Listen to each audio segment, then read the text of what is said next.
Estás escuchando La Bitácora del Pastor, el chat, con Mario Medina. Ven con nosotros a una travesía por el extraordinario mundo de la fe, la teología pop y el buen humor.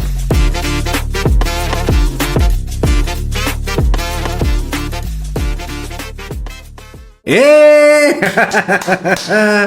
Ya estamos aquí, bienvenidos a la Bitácora del Pastor, el chat. Yo soy Mario Medina y me acompaña como siempre el prócer, verdaderamente el héroe, el Aquiles del siglo XXI. Él es verdaderamente, excelentísimo Hugo Almanza. Gentecilla, ¿cómo estamos? Aquí este par de locos que si vieran qué batallar es poder agendar a este hombre para poder conversar. Es impresionante, es un hombre tan ocupado, tan lleno de compromisos, tan comprometido con su vocación, como en la lucha libre. Sí, como luchador, y además es pastor, a veces. como Nacho sí. Libre. Lo que pasa es que Mario tiene una personalidad secreta que pocos conocen.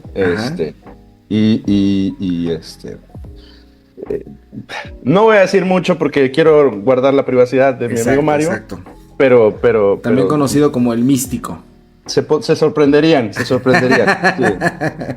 ¿Qué onda, Hugo? ¿Cómo estás? Bienvenidos a este espacio de la Bitácora del Pastor, el chat. Saludamos ya a los Vitaescuchas como Ali Cobos, que ya están saludando desde temprano, al igual que Arturo Martínez, que dice que estábamos chateando en lugar de comenzar. Estábamos posteando historias para que pudieran venir más personas, ¿verdad? Sí. Ah, claro. Nosotros... Ajá, dime. No, nosotros los más comprometidos. Gracias Arturo. No, yo no aspiro a ser papa metodista. Yo quiero ser cardenal, arzobispo o arcángel, pero creo que me equivoqué de denominación, entonces estoy pensando seriamente. Pero no dice futuro... el papa metodista, es el papá metodista. O sea, muchos eso sí, de las congregaciones te dicen así. ¿Por qué? ¿Quién sabe? Te tengo que contar algo que pasó una vez sobre eso. A ver, échale. Resulta que hace muchos años, Lorena y yo fuimos pastores de una congregación chiquita donde iniciamos nuestro ministerio. Ajá. Y había muchos niños. De hecho, inició con un culto infantil. Y entonces, años después, cuando llegamos a Coinonía, nos visitaron, porque estaban en la misma ciudad, nos visitaron una de esas mamás con uno de esos, ya no un niño, ya un muchachón, ¿no? A ella y a su esposo y a sus hijos, Lorena y yo los conocemos, son buenos amigos de la familia, pero cuando los presento, ¿cómo están? Bienvenidos delante de la iglesia, ¿no? Y después soy yo y Andy, su hijo. ¿Qué? Me presentó al hijo como si fuera mi hijo, o sea, así es mi hijo. Sí, pues es que entonces, tú dices que tenía pocos niños y ya cuando Hugo llegó, pues llegó a acrecentar la grey del Señor. Pero llegaron solos con sus papás y sus mamás a la iglesia. Yo no tuve nada que ver en eso. Pero fue muy chistoso.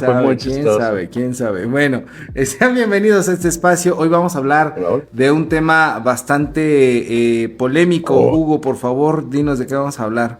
Híjole, está de moda. Bueno, no está de moda, más bien ha sido la conversación durante los últimos meses en muchas partes. De hecho, yo sigo algún par de podcasts, además de su bendito podcast que les agradecemos tanto a Vitaescuchas por estar aquí siempre al pendiente. Pero ya ven que los millennials consumimos podcasts como locos, y yo consumo varios de ellos.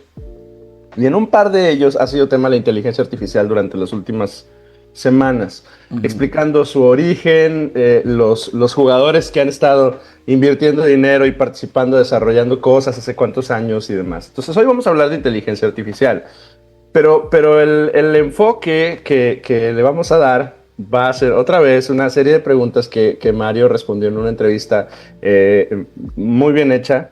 Entonces hoy vamos a tratar de conversar al respecto sobre la IA y dónde está la teología y la fe en este nuevo abanico de posibilidades que la inteligencia artificial está poniendo delante de nosotros. Hace un par de días yo estaba platicando con un mentor y él me decía, oye, es que me decía él que él estaba tomando una certificación de IA en EGADE.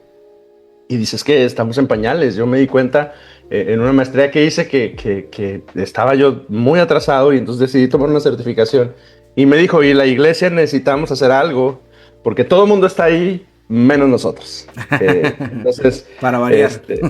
Entonces hoy vamos a conversar un poquito, pero hoy tenemos la fortuna de contar con nosotros al experto, al gurú. Dios nuestro Señor, así es. De la pastoral con IA. Tu santidad, Mario Medina. Cuéntanos, ¿qué vamos a conversar hoy? No, pues primero decir que, y como bien lo dijiste, pues es una entrevista que realizó Carmen Rosa Mamani, misionera boliviana, que está trabajando aquí en la región en donde yo pastoreo, ¿no? Que tú le pusiste un apodo, ¿no? Que decías que no se apellidaba Mamani, sino ¿cómo? Ah, no sé. Ya se le olvidó. No sé de qué hablas. No, muy mal, que sabía que ibas a hacer eso, pero bueno, está muy bien.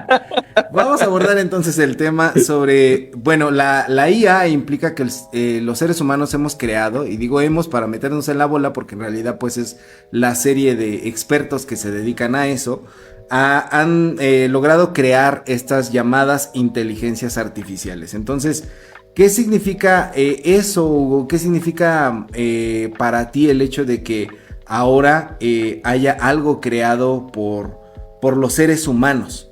Que haya algo creado por los seres humanos. ¿De qué manera a lo mejor esto nos equipara con Dios? O de qué manera habla de nuestra capacidad creadora, etcétera. ¿Tú qué dirías? Híjole, no sé si nos equipara con Dios. Creo que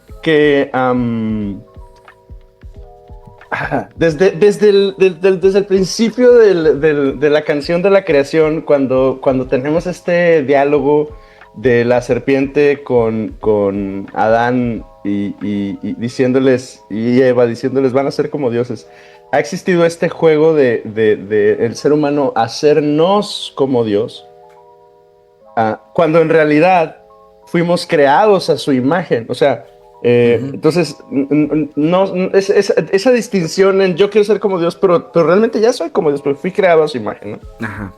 Entonces, dentro de esas características y de esas virtudes que nosotros creemos que el Creador depositó en el ser humano, pues la creatividad y la capacidad de crear están también implícitas, ¿no? De hecho, la muestra de ello es que el ser humano desde tiempos inmemoriales ha decidido imprimir, ya bien en rocas, en muros, o en piezas de barro, o labrando, tallando piedritas, o qué sé yo. O sea, la creatividad y el arte, eventualmente la poesía, la creación de herramientas para poder hacer trabajo, todas esas cosas son esa cualidad creativa que el ser humano tenemos dentro de nosotros, que de hecho estamos constantemente creando cosas, y de hecho si no lo hacemos en alguna manera en nuestra vida nos vamos a sentir sin propósito, nos vamos a sentir como aletargados o como perdidos. Estoy hablando como es una reflexión como muy personal, ¿no?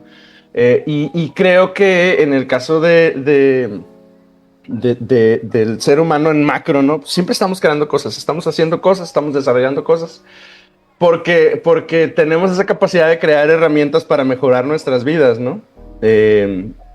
Pero ¿por qué dirías, o sea, por qué dirías que es como la diferencia entre crear, el tipo de creación que nosotros hacemos y el tipo de creación que hace Dios? Si tenemos esta misma naturaleza y somos hechos a su imagen y semejanza, y ahora hemos creado inteligencias que parecen pensar por sí mismas, ¿no dirías que estamos ya llegando como a ese paso? ¿O qué es lo que dirías tú como que distingue una cosa de la otra? Híjole, me gustó mucho la reflexión que compartes, y creo que puedes hablar un poquito más de eso hoy. No, pues yo te estaba haciendo la pregunta para que tú contestas. No, es que la reflexión se me hizo muy valiosa. El ser humano crea a partir de lo que existe, a diferencia de Dios, que creó de donde no existía nada. Nosotros tomamos lo que hay y pudiéramos decir, ¿no?, que lo mejoramos, lo reordenamos, lo redefinimos, lo reacomodamos, lo adaptamos. Entonces es una diferencia entre Dios creando de la nada y nosotros tomando lo que existe y configurándolo de cierta manera para que tenga un uso o un beneficio para nosotros o para alguien más o para admirarlo, para encontrar en él o en ello belleza. No a veces de forma positiva, ¿no? Sino de forma negativa, porque los seres humanos somos capaces de crear complejidad. Entonces, si tomamos lo que ya existe y lo convertimos en otra cosa, puede ser eso tanto positivo como negativo. Entonces, a veces te haces ideas de la nada y puedes crear como una situación muy compleja, mucho más de lo que realmente era, y pues eso puede generar problemas en el ámbito de las relaciones humanas, ¿no? Bueno, ahora también pensando, Hugo, en la cuestión de que, pues bueno, hay una... Tú hablabas como de estas cuestiones de la poesía, de las artes, de trabajar la piedra, trabajar la madera, etcétera.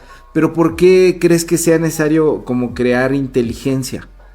¿Por qué al ser humano le hace como esa falta de crear inteligencia? ¿Es a lo mejor como una cuestión de vanidad? ¿Queremos vernos reflejados a nosotros mismos? ¿O qué? ¿Qué será lo que nos mueve a eso? Porque fíjate, o sea, tenemos una tendencia, por ejemplo, a humanizar las cosas, ¿no? Entonces las personas que tienen, por ejemplo, mascotas, lo que hacen es que las quieren humanizar, ¿no? Y está muy de moda de que les ponen sus ropitas, sus sombreritos, sus botitas. El domingo veía en la calle a una persona que estaba lloviendo por aquí y de repente pues pasa con un perro chihuahua cargado aquí, que el perro chihuahuita trae su impermeable y su gorrito con así como con mascarita, wow, tapándolo, ¿no? Y yo decía, bueno, es que es como la tendencia del ser humano como a expandirse y proyectarse y reflejarse en las otras personas. ¿Será eso lo que nos lleva a crear inteligencia artificial o tú qué crees? ¿Por qué? Híjole, no sé. Al principio yo he llegado cuando empieza a darse este fenómeno hace algunos años, yo llegué a pensar que lo hacemos porque podemos hacerlo. Ajá. Es decir, o sea, es que si lo observas, ¿no? Ajá. Por ejemplo, yo en algún momento yo llegué a comprar una computadora que en su momento fue así como que, wow, era una super computadora, ¿no? Uh-huh. Y entonces, yo me recuerdo a mí mismo trabajando en ella y forzando sus procesos, ajá, así como al tope, por el simple placer de hacer que hiciera muchas cosas. Ajá.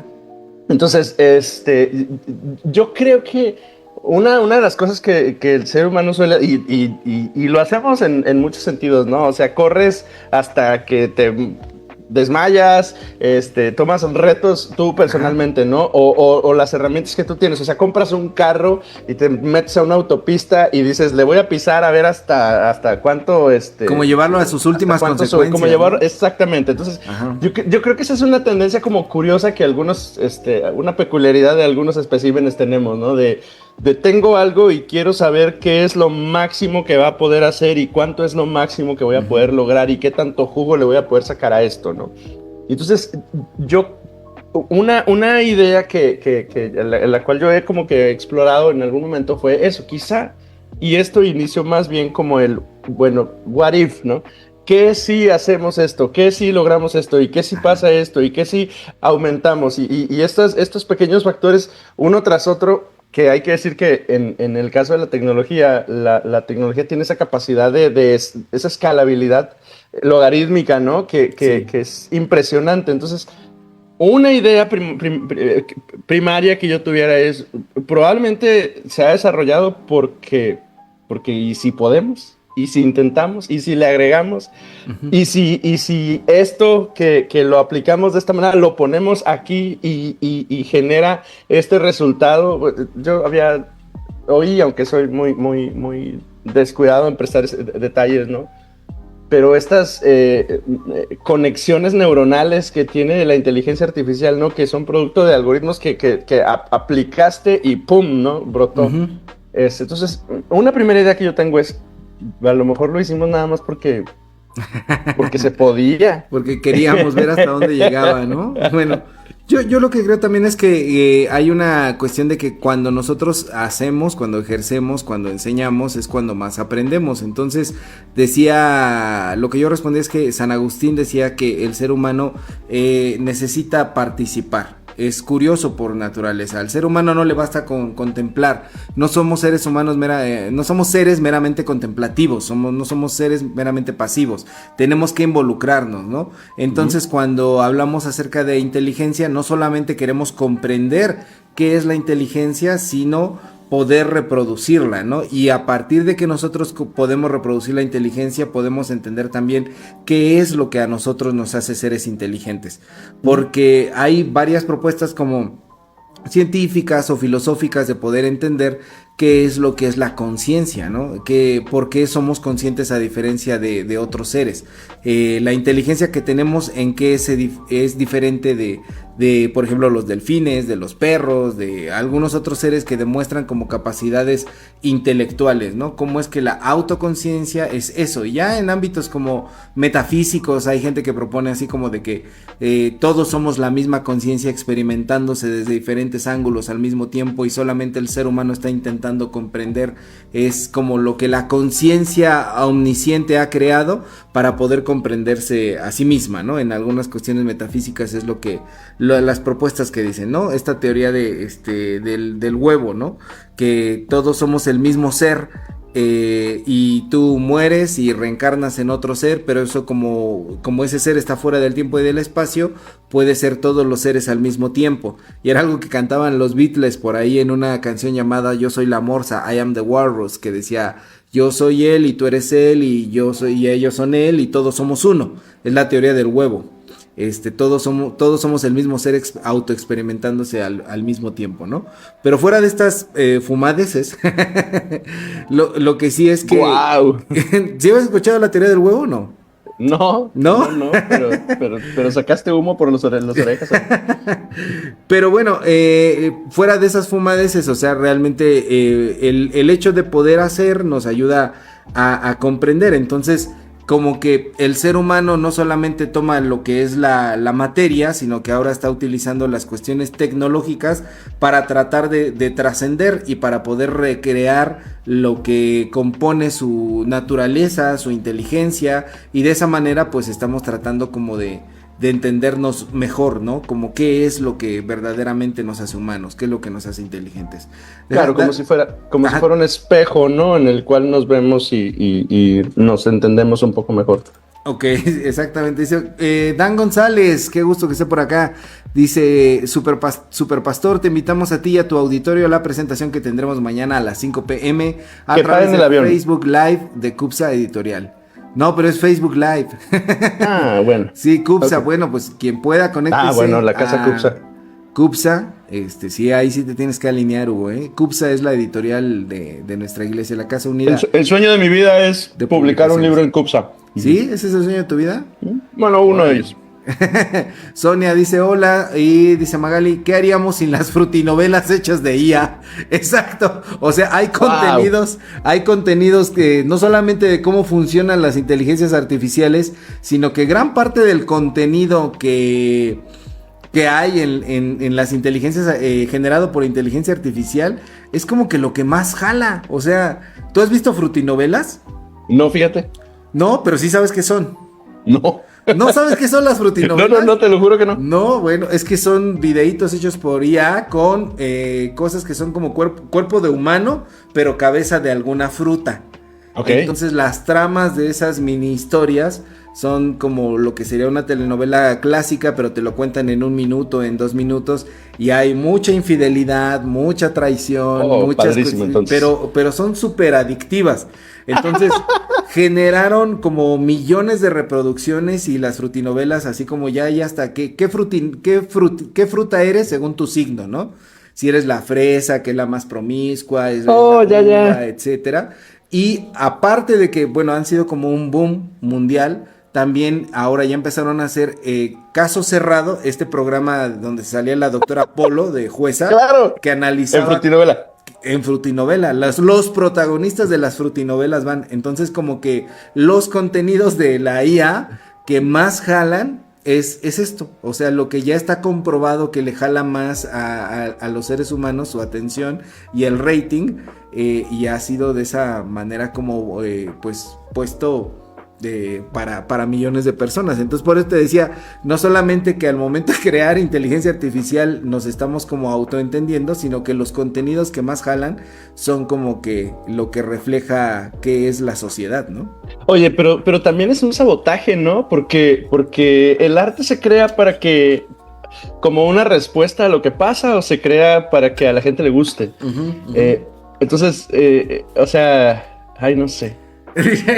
Arturo Martínez, que no podríamos ver al bebé Suerox. Por supuesto, el bebé Suerox, por supuesto. Hecho de inteligencia artificial, exactamente. Dice Ángel, saludos pastor desde Morelos, Coahuila, buen tema. Gracias Ángel. Luis Ángel, saludos, un abrazo. Y dice Dan, por si les interesa el tema, en los próximos días saldrá a la venta mi nuevo libro, Imago Ex Machina, Imagen de Dios en tiempos de inteligencia artificial. Por supuesto que sí. Wow. Sí, claro. Dan es un gran teólogo que fue rector de la comunidad teológica en el tiempo en el que yo estudié. Entonces, gran profe. La verdad que sí. Bueno, entonces, a ver, Hugo. Si somos como capaces de crear esta inteligencia, ¿tú qué dirías sobre la situación de que una máquina pueda pensar? Ay. ¿No te atemoriza, no te pone como a reflexionar ahora que vemos a la inteligencia artificial, qué es el pensamiento, qué es lo que nos hace realmente humanos?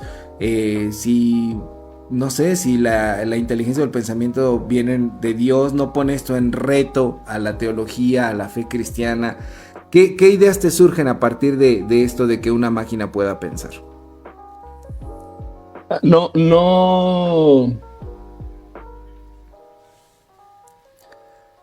Habrá que definir primero qué es pensar, ¿no? Ajá, ¿por qué? O sea, ¿a qué nos referimos con que una máquina pueda pensar? ¿Tú cómo lo definirías?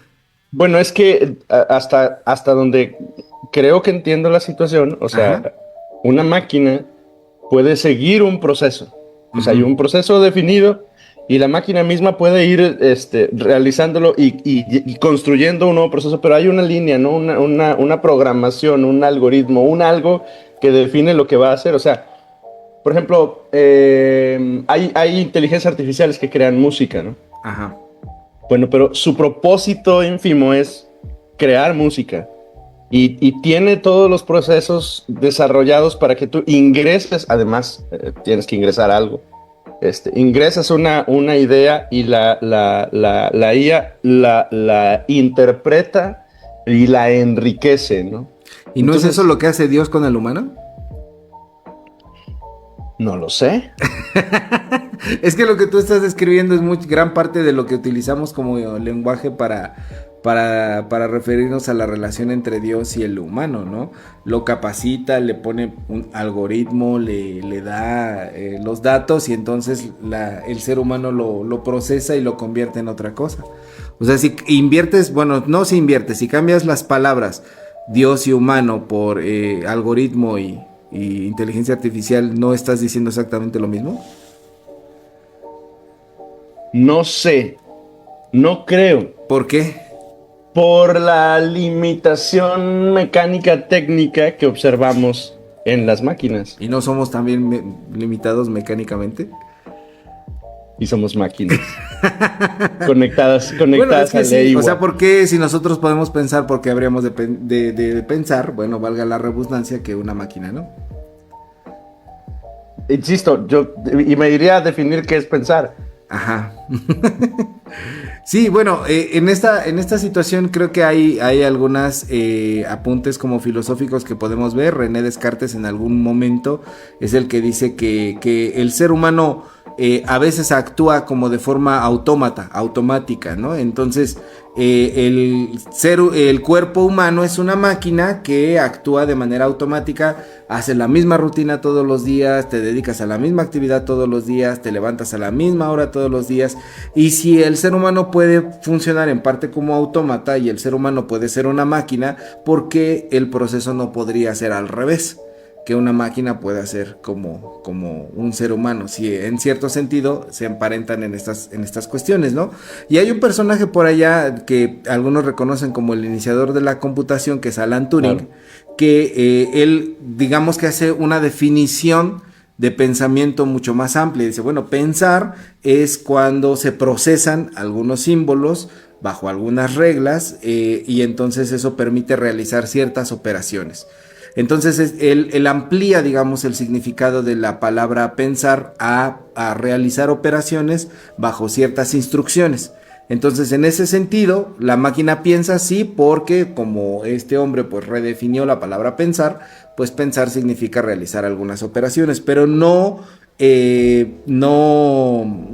lo hace en el mismo sentido que el ser humano, ¿no? El ser humano tiene otras maneras de acercarse a la realidad que podemos ver, ¿no? Por ejemplo, los seres humanos contamos con una experimentación que se llama epistemológica, que quiere decir que a través de nuestros sentidos experimentamos el mundo, generamos experiencias, generamos memorias, generamos recuerdos, y aunque tú y yo seamos gemelos en una casa de nuestros papás, sí o sí ambos vamos a tener, va a ser totalmente diferente nuestra experiencia de vida, cosa que con las máquinas puede ocurrir de forma autómata. O sea, no es como que vayan a generar su propia experiencia, y además no tienen el acceso al mundo físico de la manera en la que nosotros tenemos acceso al mundo físico, ¿no? Es un mundo meramente digital. Entonces eso hace una diferencia. Hasta ahorita. Exactamente, sí. Desde luego estas son definiciones temporales, porque si en algún momento puede hacerse que a través de sensores programados, etcétera, las máquinas puedan como generar sus propias experiencias sonoras, visuales, del tacto, del gusto, etcétera, y a partir de ahí generar su procesamiento de datos, pues estaremos ante otro escenario. Pero sí, hasta ahora la cuestión a mí me sorprendió mientras estaba consumiendo contenido sobre IA. Probablemente has oído de ello, de un experimento de una IA que le dieron imágenes para procesar, para que lograra distinguir qué es lo que aparecía en la imagen, y solita la IA, sin necesidad de ser alimentada, distinguió cuáles fotos tenían gatos. Y distinguió, logró distinguir qué era un gato y dónde se encontraba y cuáles eran sus características, y en los millones de imágenes que analizó, las logró categorizar y encontrar cuáles tenían gatos y qué características tenían los gatos, sin que le hayan alimentado con esa información. Sin que le hayan dicho, ¿no? Exacto, no le dijeron, mira, esto es un gato, distíngueme cuántos gatos hay en todas sus imágenes. No, solita lo logró. Pero finalmente, como dices tú, hasta ahorita lo que no puede hacer es extender su mano, tocar y acariciar un gato y saber cómo se siente un gato, ¿no? Claro. Que esa es la cuestión de lo que te decía la experimentación epistemológica, es eso. Tiene acceso a la realidad física. Y hasta ahorita pues eso no sucede, ¿no? Ahora, en esta cuestión que tú decías de que viene como de una parte, una instrucción que viene para que la máquina pueda realizar cosas, ¿tú crees que los seres humanos también podamos estar como programados para pensar lo que pensamos, para creer lo que creemos, que hay ciertos condicionamientos que nos hacen pensar que si tú naces en una familia cristiana tradicional, vas a pensar muy probablemente de la misma manera o te vas a rebelar contra eso, que hay cierta programación que como las máquinas también tenemos, o qué piensas? Híjole, el ambiente define mucho de lo que somos, ¿no? O sea, entonces, si lo contrastas de la manera como lo estás diciendo, pues por supuesto que sí. O sea, nuestro ambiente nos define, nuestras relaciones primarias de alguna manera marcan la pauta de quiénes somos, lo que hacemos.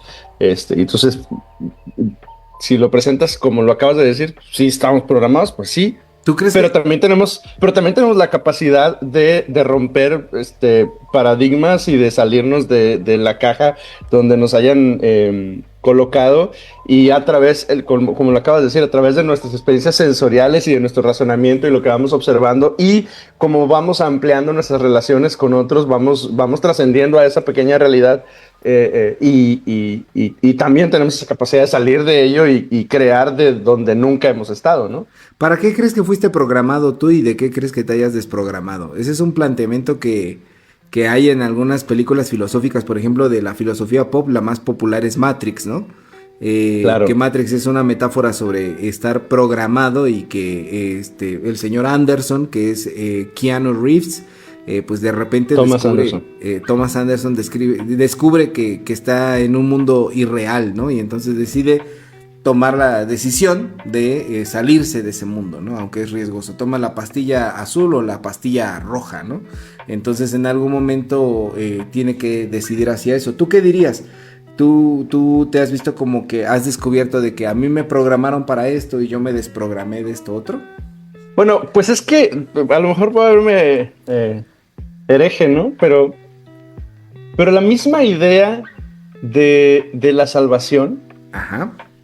La experiencia salvífica, en la evangelización, alguien pudiera decir es ese mismo punto de elección entre pastilla roja y pastilla azul, ¿no? Uh-huh.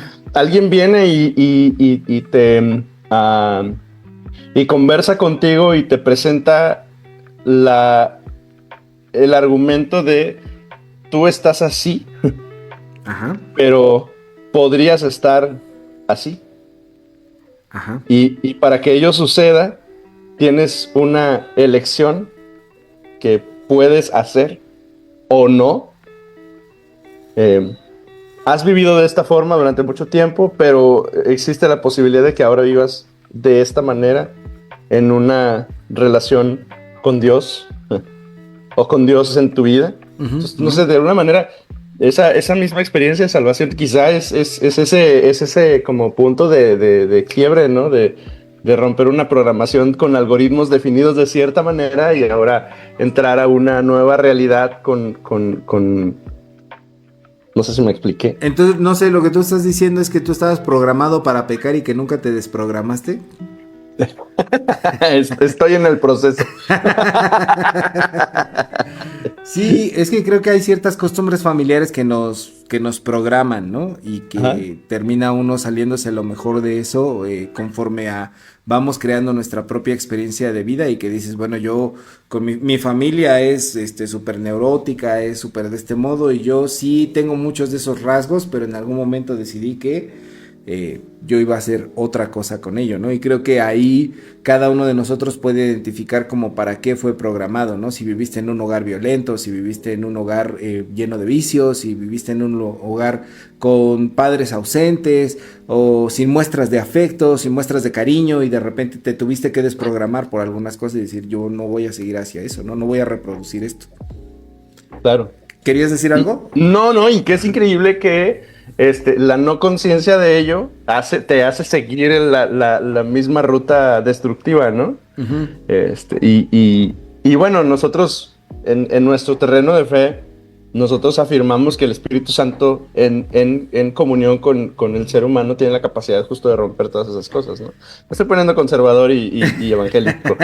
Me gusta. Sí, no, bueno, es que lo que yo decía es que las máquinas hasta ahora tienen como una situación de estímulo-respuesta, que es lo que provoca un resultado definido en lo que ellas hacen, y sin embargo nosotros tenemos como una capacidad de interpretación y una capacidad de decisión que no funciona de manera automática a como lo hacen las máquinas, ¿no? Entonces no estamos determinados de forma rígida, podemos elegir el camino en cualquier momento y no sé, a ChatGPT todavía le preguntas, aunque llega a tener desvariaciones, le dices, haz esto y lo hace, ¿no? Y generalmente, pues no sé, si yo llego con el Hugo Almanza, le digo al Hugo Almanza como, haz esto, el Hugo Almanza va a decir, y yo, ¿por qué? ¿No? Ajá. O sea, todavía hay una parte de instrucción, de estímulo-respuesta, que dentro de las inteligencias artificiales, pues esperas que vas a obtener el resultado. Arroja esta imagen, arroja este video, haz este texto, etcétera, ¿no? O como Hugo Almanza, hazme mi sermón, pero ya con los seres humanos, pues viene una situación distinta de interpretación, de voluntad, de carácter, de individualidad, etcétera, que no siempre vas a tener el resultado que hagas de acuerdo a la instrucción. Digo, antes de iniciar el show estabas hablando de algunas experiencias de algunas personas que esperaban que por dar la instrucción desde cierto lugar, pues la gente les obedeciera y pues no fue así. Y no funciona así. No, claro. Tú eres papá, ¿no? O sea, yo creo que tú podrás saber mucho de eso respecto a tus peques, ¿no? Bueno, dice Emma García, capacidad de creatividad, la cual nos da la necesidad de resolver problemas o cubrir una necesidad, aunque ya creamos necesidades. Nos encanta meternos en problemas solos. Ese será tú y el Hugo Almanza, Emma. Sin embargo, nosotros somos finitos y tenemos limitaciones. Todos los sistemas los tienen, de allí que todavía no se ha llegado a la perfección en el desarrollo de estas inteligencias. Ok. Y dice Arturo, sí. ¿Y llegaremos algún día? No sé, porque hay expertos en computación que dicen que no son inteligencias artificiales, que son mal llamadas inteligencias artificiales, que son autogenerativas y que no debieran llamarse inteligencia, sino como que son procesadores complejos. Que no necesariamente, que la inteligencia todavía en cuestiones filosóficas es otra cosa. Que la inteligencia no es como la acumulación de los datos y la respuesta, la generación de elementos creativos, como decía, texto, imágenes, videos, que la inteligencia va más allá y que evidentemente pues a eso todavía no está, ¿no? Bueno, dice Arturo Martínez, Dios es quien produce en ustedes tanto el querer como el hacer. Nunca había visto ese versículo desde el punto de vista de la inteligencia artificial, ¿eh? O sea, así como si fuéramos el chat GPT de Dios. Por supuesto. Está interesante lo que... Y el prompt es el día que Dios me llamó al ministerio. Ajá. Sí, wow. Sí. Haz un pasito. Y haz un pasí, ajá. Pero que sea así, ya está, y que se metan a segúnes. Ajá. Híjole. Está interesante esa parte, así como Dios como programador, ¿no? Aunque claro. Te decía, en esa película de Matrix, que a mí me gusta mucho, en algún momento contactan con el arquitecto que pudiera aparecer como el dios de la Matrix, y sin embargo la oráculo, que es como una profetisa, ¿no? Es una profeta, ella dice, el arquitecto solamente sabe seguir reglas. Yo estoy aquí para descomponer las reglas, ¿no? El arquitecto no puede ser Dios porque solamente sabe decir, si pasa esto, haz esto, si pasa esto, otro, como diagramas de flujo que se hacen en el mundo de la programación. Y en cambio como que la oráculo es como esta palabra viva, ¿no? Y es como esta situación como que trae revolución, que no necesariamente obedece solamente a instrucciones fijas y rígidas. Entonces como que la tensión entre ambas cosas pues también define como qué es lo que está por encima del ser humano, ¿no? pero pues andas sí. Bien denso. Otoniel. Es de mis películas favoritas y cada que la veo, cada que me vuelca la cabeza otra vez. A mí me educaron con esas películas en la prepa. El profe de filosofía nos hacía leer varios filósofos y siempre lo comparaba con la película. Entonces yo fui a la prepa en la época en la que salió Matrix Reloaded y Revolutions en el cine, entonces lo fui a ver como 15 veces, creo que fui a ver la película, porque costaba 15 pesos, o sea. bueno, dice Otoniel Rendón, Calvino estaba programado. ¿Opinión, Hugo? Mal programado, sí. Chale, aquí mucho cariño para todos los reformados y presbiterianos. Bueno, debo decirte que yo tengo una tortuga que se llama Tulip, así es que... Explícale a la gente qué es Tulip. Si hay afecto. No, después hablamos de calvinismo. Es el acróstico para las doctrinas del calvinismo, Tulip. Luego hablamos de eso. Magali Navidad dice, creo que la diferencia es la intención. Los humanos y Dios tenemos la intención primaria de crear y creo que la IA por ahora solo tiene la intención de obedecer. ¿Qué opinas de eso? No sé, porque por el otro lado también escuché de estas experimentos como muy controlados de IAs que les permiten trabajar como en ambientes encapsulados. Ajá. Y que permiten que vayan desarrollando IAs Montessori. que vaya trabajando la IA por sí misma en un ambiente muy controlado, que no permite que se salga de ahí. Ajá. Y no sé, hay algunos resultados que no son necesariamente obedientes a las indicaciones que se les dan. Entonces no sé. Que llega a perturbar, ¿no? Como cuando las inteligencias artificiales hablan entre ellas, como cuando una vez a mí me pasó que la IA me inventó un versículo de la Biblia, pero sonaba tan convincente y después yo lo googleé y dije, ese versículo no existe, pero verdaderamente suena a que podría existir. Entonces yo dije, le pregunté así, ¿de dónde sacaste eso?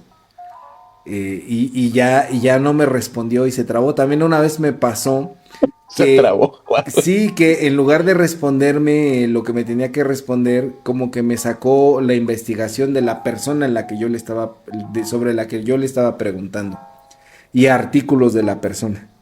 Así es como, hace cuenta que si fuera como un investigador oficial que me desplegó así quién era la persona, qué había escrito, qué ideas había puesto y así de wow. Como si se hubieran cruzado ahí las inteligencias artificiales. Pero bueno, dice Emma García, entonces yo soy una falla de programación. No, solo eres un prompt muy raro, ¿no? Somos un error en el sistema. Mira, hay otra pregunta, Hugo, que me gusta mucho tal cual está formulada. Dice, ¿la inteligencia artificial revela más sobre la tecnología o sobre nosotros mismos? ¡Wow! ¿Qué dirías? No, sobre nosotros, definitivamente. ¿Como por? Pues es que de entrada es el resultado de una inquietud. Ajá. O sea, en un inicio yo podría decir, pues claro, es el resultado de una inquietud. Hay que decir que nos ponemos como creadores de la IA, pero realmente no lo somos más usuarios, ¿no? Los creadores realmente son un grupo de gente así como muy brillante y con acceso a recursos que nosotros ni siquiera nos imaginamos. Sí, justo, es ¿verdad? un grupito muy... O sea, es una élite, muy particular, ¿no? Sí, sí. Nosotros somos más usuarios como del 11º, 12º nivel de lo que ya existe, ¿no? Ajá. O sea, sí, nos asustamos porque se te bloqueó el chat GPT cuando en realidad muy seguramente esta conversación ya va mucho más avanzada, Claro, ¿no? claro. De lo que estamos nosotros. Revela mucho de nosotros. Es que de hecho, o sea, por ejemplo, alguien utiliza alguna de las inteligencias, ¿no? Gemini o GPT o la que sea. Y vas alimentando, de hecho, tus inquietudes, vas alimentando a la IA con tus inquietudes, ¿no? Uh-huh. Entonces, llega un punto en el que está tan... el contenido y su respuesta es tan específico para el perfil que tú tienes. Sí. Que entonces creo que en nuestro uso de la IA están más impresas nuestras inquietudes, nuestros dolores, nuestras preocupaciones, hasta incluso nuestros traumas, ¿no? Digo, sé que hay gente que utiliza a la IA como terapeuta y les platican cosas y la IA les responde y les orienta, ¿no? Entonces...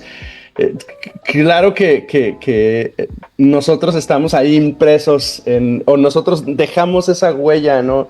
En nuestro uso de la IA por nuestros mismos asuntos, nuestras mismas situaciones, nuestras mismas necesidades, y pues terminamos interactuando con ella o con nosotros mismos, ¿no? Quizás es una buena pregunta.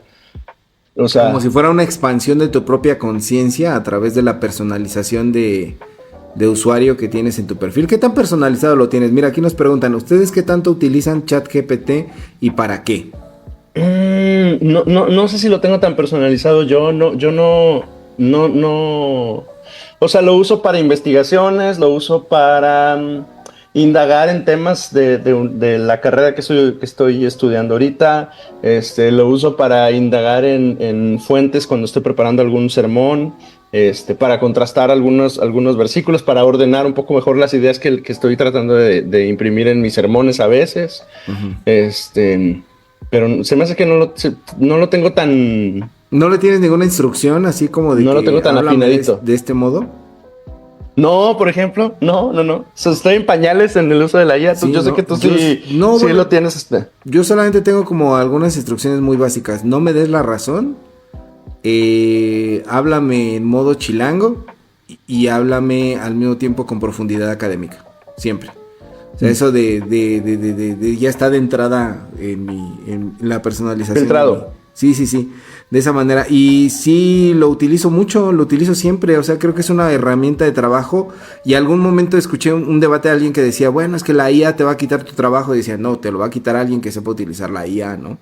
Es esto un tema, Mario, porque nuestro trabajo es curioso, Ajá. pero Bueno, el tuyo sí lo he visto. Sí, muy curioso, sí, la Sí. verdad.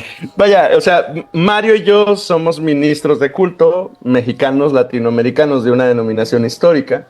Eh, ¿La IA nos va a quitar el trabajo? No creo, no creo. Pero sí te ayuda mucho el poder utilizarlo, porque, o sea, finalmente hay muchas cosas de talacha, como decías tú, de datos monográficos, que bien podrías ir al libro y consultarlo, pero o cosas que viste en el seminario que ya simple y sencillamente le dices como la instrucción, dame estos datos, necesito esto, solamente para recordarlo porque lo voy a dar como una introducción, y te evitas toda esa talacha. Y hay una cuestión de relación humana que en lo que consiste nuestro trabajo, que al menos ahí todavía no está, a pesar de que muchas personas puedan tener como terapeuta al ChatGPT, pero por ejemplo, si tú tienes algún caso que te han referido y necesitas como una orientación, un punto de vista más frío u objetivo, puedes consultarlo para ver hacia dónde te orientan. No que vayas con el guión aquí, ¿verdad? A decir lo que te está diciendo, pero sí te puede ayudar como a tener un punto de vista objetivo, ¿no? Y creo que en ese sentido sí ayuda bastante. Lo que creo que sí es un uso ilegítimo es cuando la gente hace como copiar y pegar. Y porque se nota, porque aparte lo hacen mal, porque no lo tienen personalizado y porque no fluye de la misma manera y no le estás imprimiendo como la parte humana y de sello personal que se necesita. Pero creo que para toda la talacha, o sea, por ejemplo, yo he sabido incluso como de periodistas que escriben diariamente un artículo y pues necesitan como la parte de revisión ortográfica, estructura, reordenamiento de las ideas, un análisis crítico de lo que escriben para ver puntos fuertes, puntos débiles, etcétera, para revisar esas cuestiones, ¿no? Y tú puedes entrenarla a la inteligencia artificial de muchas maneras. Entonces, para mí es una herramienta como muy relevante hoy en día, ¿no? Como se han convertido otras tantas herramientas. Pero bueno, claro. Estabas hablando acerca de que refleja más sobre nosotros mismos. ¿Quieres completar la idea o hasta ahí? No, o sea, el último ejemplo que te di fue el de la terapia, ¿no? Que algunas personas, no estoy seguro si bien usan o medio mal usan el recurso. Porque al final del día, si yo tengo una situación que requiera atención profesional, pues necesito atención profesional. No me puedo atener a que lo que mi dispositivo me diga va a ser las pautas en las que no se voy a decidir o demás, ¿no? Pero bueno, lo que creo es que se puede, como lo acabas de decir, se puede personalizar de tal manera que termina siendo un traje a tu medida para lo que tú le quieras aprovechar, y eso es tan bueno como tan malo, ¿no? O sea, es tan bueno porque las posibilidades no son infinitas, pero sí amplía tu espectro de herramientas, pero es tan malo porque por el otro lado te puede sesgar, te puede cerrar, te puede como achicar, ¿no? Y también eso es que de hecho, de observarse, ¿no? De cuidado. Más que sesgar, yo creo que lo que dicen los expertos es que esto ya amplifica los sesgos que ya existen dentro de la sociedad. Porque como se entrenan con el lenguaje y el contenido ya existente, pues ya dentro del contenido hay ciertos sesgos y hay analistas que se dedican a ver qué tan machista es un contenido, qué tan, pues no sé, racista es un contenido y qué tanto la IA está filtrando esto o reflejando esto. Entonces está amplificando como lo que en las discusiones que en la sociedad ya existen y los contenidos que se generan. Por supuesto hay otros expertos que dicen, bueno, ahorita esto es como la primera generación, en algún momento los sistemas de inteligencia artificial se nutrirán y entrenarán de lo que ellos mismos han generado. porque como toda la gente lo está usando como desproporcionalmente, en lugar de tener como primera fuente de referencia, porque utilizan como estadísticamente lo que es más numeroso, en vez de tener el material hecho por los seres humanos, van a tener el material hecho por sí mismos.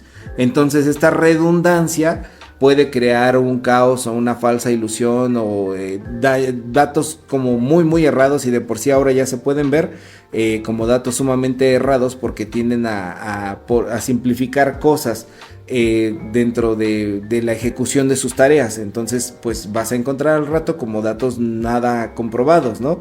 Entonces la inteligencia artificial solamente nos está devolviendo como un espejo. Miren, estos son como humanidad. Cuando buscas un tema, esto es lo que la humanidad piensa sobre ese tema. Cuando buscas una valoración de algo, eso es lo que los seres humanos hasta el día de hoy han valorado, ¿no? Entonces, en ese sentido, sí nos está diciendo mucho sobre nosotros. Ahora, Hugo, hay un proceso que se llama el fine tuning, que es la afinación fina, que finalmente, pues sí, nutren a las inteligencias artificiales de ciertos contenidos, las entrenan antes de lanzarlas, etcétera. Y el fine tuning es esta afinación fina que le dan los seres humanos para que puedan como filtrarse contenidos nocivos, dañinos, etcétera. ¿Tú crees que eso de alguna manera es relevante, es importante o no? ¿Por qué? Híjole. Cuenta. ¿Por qué sería importante como que haya seres humanos ahí como haciendo ese filtro de contenidos? Es un poquito lo que empezó a suceder, ¿no? Hace unos 10 años en las redes sociales, cuando se dieron cuenta de, por cierto, que estamos a 2 minutos de que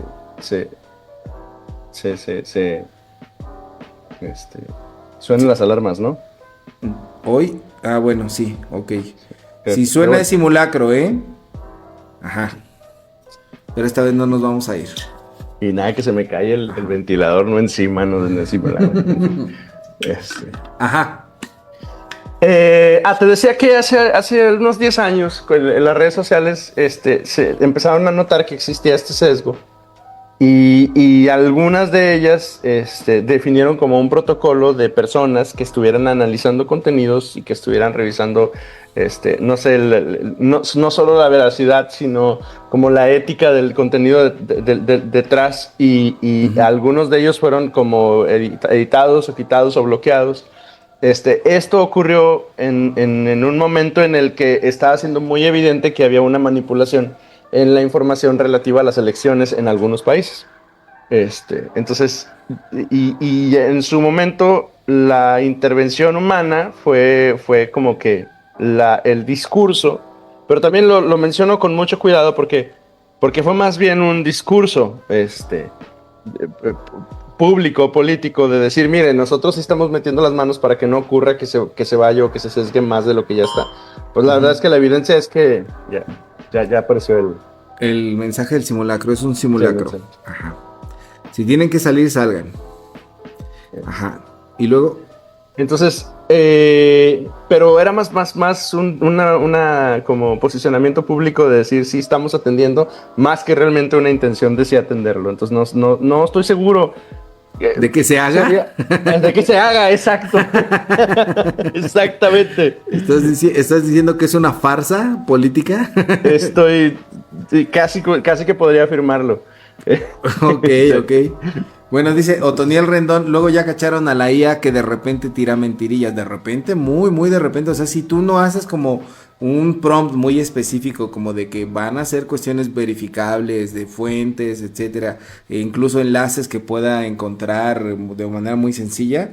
O sea, yo creo que eso es saludable. O sea, ¿sabes qué? Que yo creo que la inteligencia artificial tire mentiras y que nos demos cuenta de ello es saludable, porque si no, o sea, como que si piensas que es como una inteligencia omnipotente y omnisciente a la que puedes recurrir, ya no vas a recurrir a ninguna otra fuente, ¿no? A ningún otro tipo de investigación, y creo que eso sería simplemente dañino. O sea, no entenderlo como lo que es, como una herramienta, y verlo como de manera omnisciente, creo que nos hace más daño de lo que nos beneficia. Hay que decir que, por ejemplo, en ese sentido, quienes somos más adultos, casi tengo 40, casi 41 años, Y eso es una tendencia natural, o sea, pasa también con los viejitos que ven videos en Facebook y se creen todo lo que dicen los videos en Facebook, ¿no? Ajá. Conforme vamos avanzando en la edad, va siendo más difícil poder hacer como que esta distinción o sea, de este cuidado de atender las fuentes. Pero por ejemplo, yo he tenido conversaciones con muchachos de mi iglesia que se encuentran en su proceso de formación entre preparatoria y formación profesional y les he dicho, ¿qué IA usas? Y entonces me dicen, no, yo uso esta y esta, porque esta y esta... dicen cosas bien raras y hacen cosas bien extrañas, pero yo ya probé entre 1, 2, 3, 4, 5 y esta me sirve para esto, y esta da buenos resultados en esto, y esta hace buenos análisis de estas cosas, y esta dice puras mentiras. Entonces terminé usando la que decía puras mentiras, por cierto. Pero esa capacidad como de valorar, ya creo que 1 o 2 generaciones más jóvenes que yo ya lo están observando y están tratando de tener mucho cuidado en ello.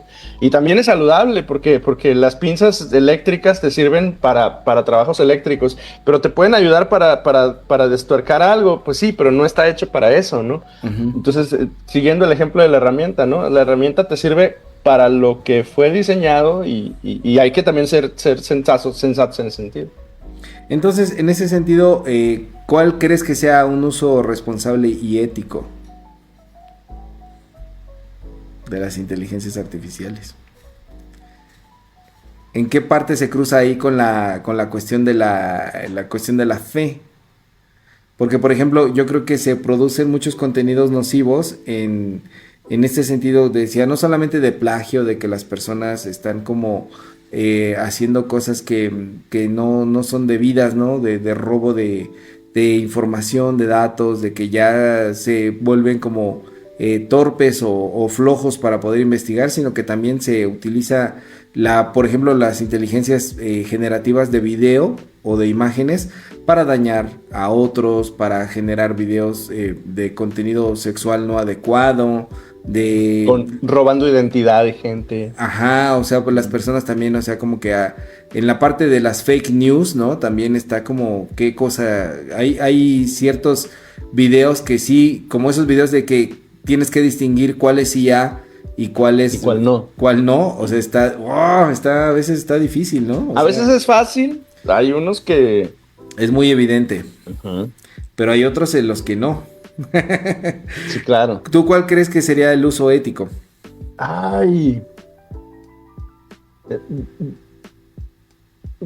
Más bien creo que hay que fortalecer la ética en la formación de la gente. Ajá. O sea, es decir, o sea, como profesor. Quien creó las cámaras Polaroid para grabar video handicap, ¿en qué estaba pensando? Pues estaba pensando en una herramienta para grabar video. Ahora, el asunto es que esa herramienta que te servía para guardar memorias familiares, eventualmente se convirtió en un arma para las redes de corrupción de menores. La misma herramienta, ¿no? Entonces, por eso diría yo, ¿qué hay que hacer? Hay que fortalecer la ética, hay que fortalecer el pensamiento crítico, hay que fortalecer... a mí me preocupa que las instituciones de formación, por ejemplo, yo trabajo, colaboro, participo en una institución de formación teológica, en uno de los seminarios de mi denominación. Una de mis grandes preocupaciones es no fortalecer en los estudiantes que están preparándose para el ministerio el pensamiento crítico, la valoración de las realidades, la ética, la moralidad. O sea, hay cosas que yo creo que necesitan ser como más, necesitamos ser como más intencionales en su formación. Y me preocupa el día que no lo seamos, porque entonces estamos dándoles herramientas, pero no les estamos dando el deber ser. Entonces lo que tú dices es que los estudiantes de tu seminario son antiéticos e inmorales y por eso te preocupan. Lo que estoy diciendo es que desde nuestra trinchera como formadores de personas, necesitamos ser más insistentes en esos temas. O sea, vaya. Porque las personas son así. Porque la tendencia del ser humano es a tener algo y aprovecharlo y meterle el acelerador hasta los 220, 230 kilómetros por hora. Pues sigues diciendo lo y mismo. y lo pueden hacer, sin embargo tiene consecuencias. Ajá. Entonces es lo mismo con las sillas. Pueden usarlas para todo cuanto quieran, pero ello va a tener consecuencias en sus vidas y en la manera en la que se relacionan con otras personas. El cerro de las sillas. Entonces... Muy bien, sí, está bien, dice Arturo. Eres terrible, Mario Medina, eres terrible. Dice Arturo Martínez, yo veo sus cultos y parece IA, exacto. No, pero es real, Hugo Almanza es real. A pesar de que lo vean así, es real. Pero sí, bueno, a ver, ¿tú crees que hace rato decías al principio, ¿no? Como que esto no lo estamos utilizando dentro de la iglesia. Sí, tendríamos que...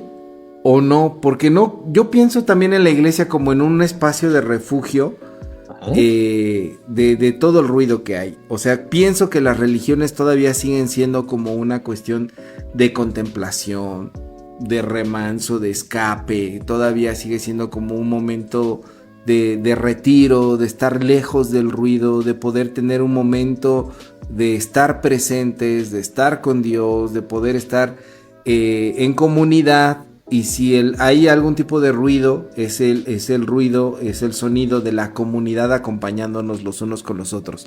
Que la contemplación y el acompañamiento y finalmente el júbilo colectivo es lo que también hace parte de la experiencia de estar con Dios, ¿no? Y que finalmente eso es significativo para nuestra espiritualidad. Y cuando pienso como en el uso de la tecnología y en el uso de las inteligencias artificiales en particular, no sé si eso está tan en consonancia con ese propósito. No sé si eso es como meter más ruido dentro de la iglesia. Porque por supuesto yo estoy hablando de un tipo de iglesia, pero hay otros tipos de iglesias en donde llegas y todo es luces, pantallas, estruendo, ruido, todo sigue siendo como allí. Y creo que hay como una vuelta de las generaciones que van como un péndulo, ¿no? De un lado para otro, generaciones que son hiper tecnológicas y la siguiente generación va buscando como alejarse de eso porque resulta que no le es tan benéfico. Y algunos sociólogos apuntan hacia eso, hacia que las generaciones de jóvenes están buscando un poquito más como las religiones de contemplación, a pesar de que la tendencia siga siendo como estas religiones hipermediáticas con un montón de uso de la tecnología. Nuestra denominación en específico no es así, bueno, tu iglesia sí, pero hay esta tensión entre ambas cosas. ¿Tú crees que ese uso de la tecnología y de las inteligencias artificiales verdaderamente sea beneficioso para las iglesias o no? ¿O de qué forma? ¿O para la vida cristiana? Hablaste como todo un anciano, por cierto, debo decirlo. Estoy diciéndote la tensión. Tu relatoría de la iglesia me gustó, me imaginé. Pero ¿no crees que la fe es eso? O sea, ¿tú crees que la fe es para estar... ¿Crees que en el fondo... ¡Eres un viejito! ¿No crees que la fe es estar con Dios? ¿Crees que estás con Dios cuando... Es como cuando estás hablando con una persona. Si vas a un restaurante y está lleno de ruido, ¿estás con la persona? ¿Puedes hablar con la persona?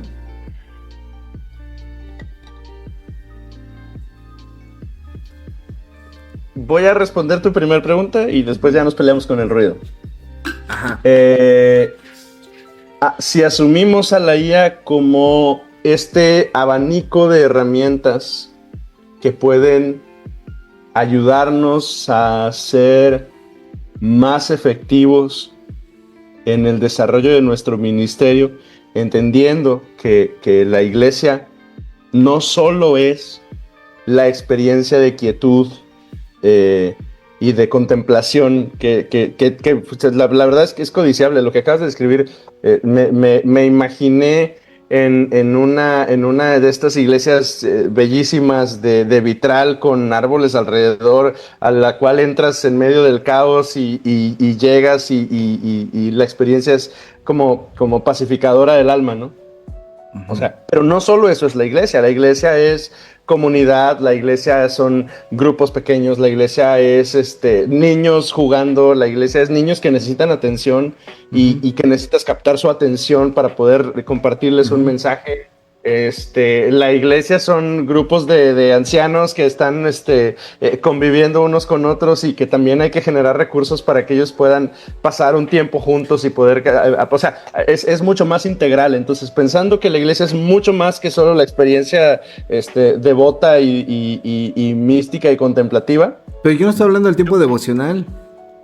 Pues estoy tratando de responder o sea, si pensamos en que es un todo, yo creo que sí hay cosas de la IA que nos pueden ayudar, nos pueden, no sé, hacer un poquito más sencillo el trabajo que hacemos. Yo hablo en general de la búsqueda del alma. O sea, las personas cuando vienen a Dios es cuando están hartas de tantas cosas que están pasando en su vida. O sea, el ser humano funciona mucho a partir del caos y desde el ámbito de las psicoemociones también esa parte de poder encontrar sentido se encuentra cuando logras poner tu vida en paz.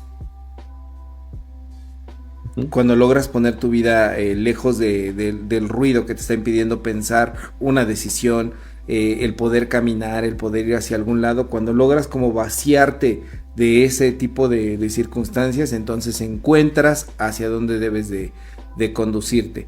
Cuando dicen los psicólogos, ¿no? Cuando las aguas pueden ser cristalinas y puras, puedes ver verdaderamente el reflejo de quién eres. Pero cuando estás en medio de la turbulencia de los problemas y de las cuestiones, las aguas movidas no permiten ver tu reflejo perfectamente. Yo hablo más como metafóricamente de eso, no exactamente que una iglesia debe ser en silencio. Por eso decía, hay júbilo, hay ruido de la comunidad, hay situaciones de la comunidad que te permiten estar ahí. Y estar en ese momento y poder tener, porque no sé, por ejemplo, ya en ese aspecto, cuando todo es monitores y cuando todo es pantallas, y yo soy alguien que es sumamente tecnológico, cuando todo es monitores y cuando todo es pantallas, ocurre que si la persona no trae la Biblia en físico y la tiene en el celular, termina atendiendo WhatsApp, termina atendiendo otra cuestión que no es exactamente lo que debe de atender, ¿no? Si la persona trae los cantos, la presentación, no sabe las letras y las trae en el celular, efectivamente termina como dejando de participar de la comunidad y vuelve a un ensimismamiento. Los dispositivos móviles y a veces también la dinámica de las inteligencias artificiales es un poco como decías tú, terminas dialogando contigo mismo en lugar de dialogar con la comunidad, en lugar de dialogar con lo que hay afuera. Por eso yo lo cuestionaba, no precisamente porque crea que una iglesia debe estar en silencio absoluto, no lo creo que hay diferentes modelos de poderse acercar, pero precisamente el ensimismamiento es lo que creo que tendríamos que evitar. Okay. Bueno, dice aquí oye, es un comentario largote, revísalo. Ahorita lo vemos. Dice Magali, a mí me da risa que la IA siempre escribe como no es la bitácora del pastor, es teología cercana.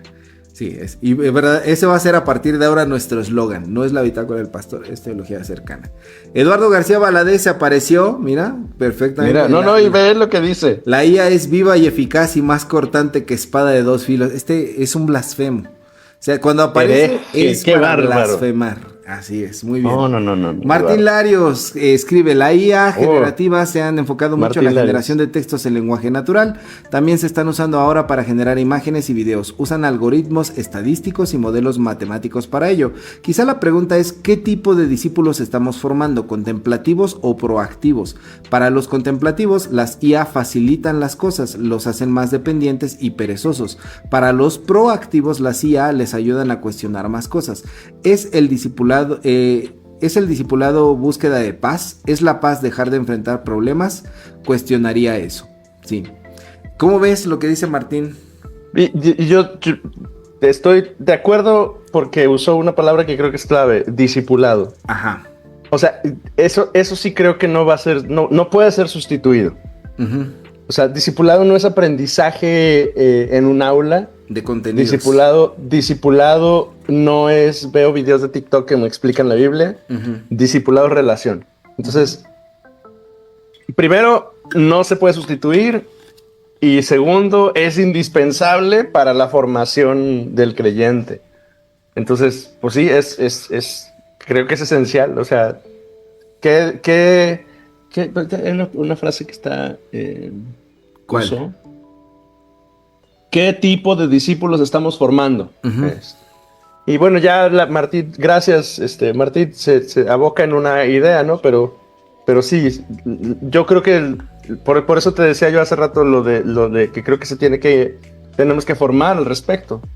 Porque En específico, o sea, como que las inteligencias artificiales estarían en la generación de contenidos para las iglesias, ¿no? Ya sea textos, ya sea videos, ya sea imágenes, etcétera, pero creo que toda la otra parte relacional y de experiencia profunda, o sea, es algo que al sí, menos no sustituyen, o sea, por ejemplo, vaya, por dar un ejemplo como medio burdo, ¿no?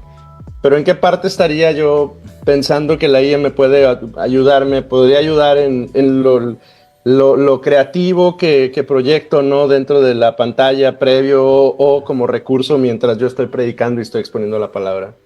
Pero ¿qué no va a sustituirse nunca? Pues la participación de la iglesia dentro del culto. O sea, que de todas las maneras posibles la congregación sea parte de lo que está ocurriendo en la reunión. La exposición de la palabra, pues no, ahí tiene que ser expuesta verbalmente, oralmente por el hicieron un experimento, pastor, ¿no? Donde una ¿no? IA predicaba en una iglesia.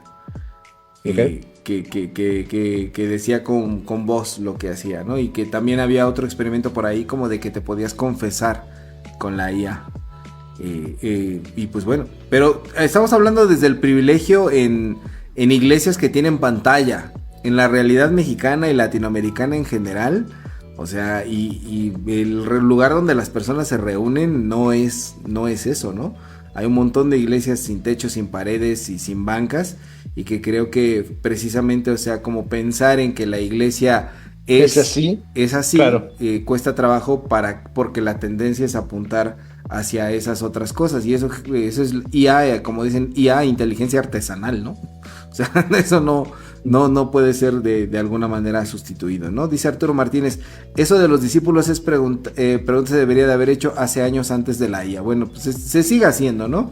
Y se seguirá haciendo, ¿no? Esa es la gran pregunta de la iglesia, ¿no? Ajá. Y muchos que jamás saben que tendrían que ser discípulos. Pero bueno, Hugo, tus reflexiones finales sobre IA, fe, teología, filosofía. Creo que me voy más confuso que de lo que llegué hoy.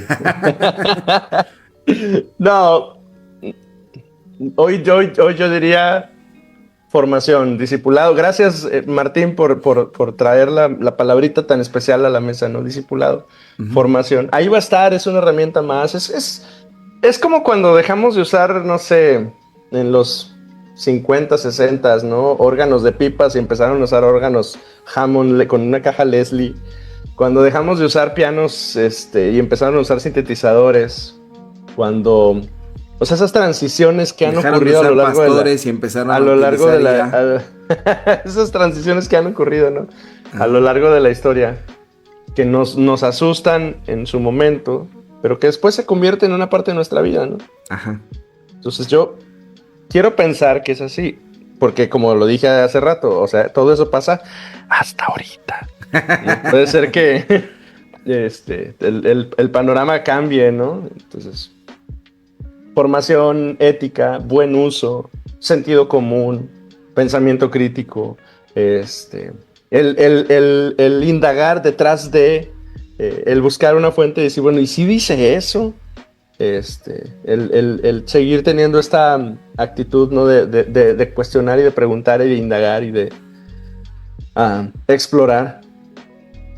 Yo creo que es importante que como que dejemos la parte de algoritmos y de simplemente actuar de manera autómata para las inteligencias artificiales y las máquinas, y empecemos nosotros a generar pensamiento crítico y sigamos como en la indagación de las cuestiones, ¿no? Creo que el hecho de contemplar temas como este de la inteligencia artificial nos hace preguntarnos también cuáles son nuestras bases, de dónde viene nuestra inteligencia, de dónde surge nuestra fe, qué es lo que nos hace seres humanos, cómo nos reflejamos nosotros en ese tipo de temas, y eso nos va acercando más a Dios, ¿no? Entonces creo que el comprender cuál es nuestro papel aquí en la tierra, que no es solamente como el de seguir instrucciones, puede ayudarnos también pues a seguir con la capacidad generativa y creadora que Dios nos da, porque digamos, pues esa imagen de Dios creativa y creadora que hay en nosotros no es solamente la de hacer sistemas como las inteligencias artificiales, sino de poder influir en las vidas de los otros, de poder también nosotros generar cosas que puedan ser también de bendición y de nutrición para otros, y creo que en esa responsabilidad y en esa ética y en esa actividad tenemos que movernos como seguidores de Jesús, ¿no? Como personas que tienen fe en Dios. Entonces hay que dejarle ser máquinas a las máquinas, y creo que por ahí escuchaba a algún experto en tecnología que decía, la IA no nos vuelve menos humanos, nos hace más humanos, porque cada vez queda como más claro qué es la diferencia entre uno y otro. Aunque las llamadas inteligencias artificiales estén más desarrolladas, nos hace ver exactamente qué es lo que no es sustituible, qué es lo que es verdaderamente humano, y en eso deberíamos de enfocarnos. Bueno, dice Eduardo, ¿el pastor Hugo es real? ¿Se mueve como un avatar o es que el internet falla?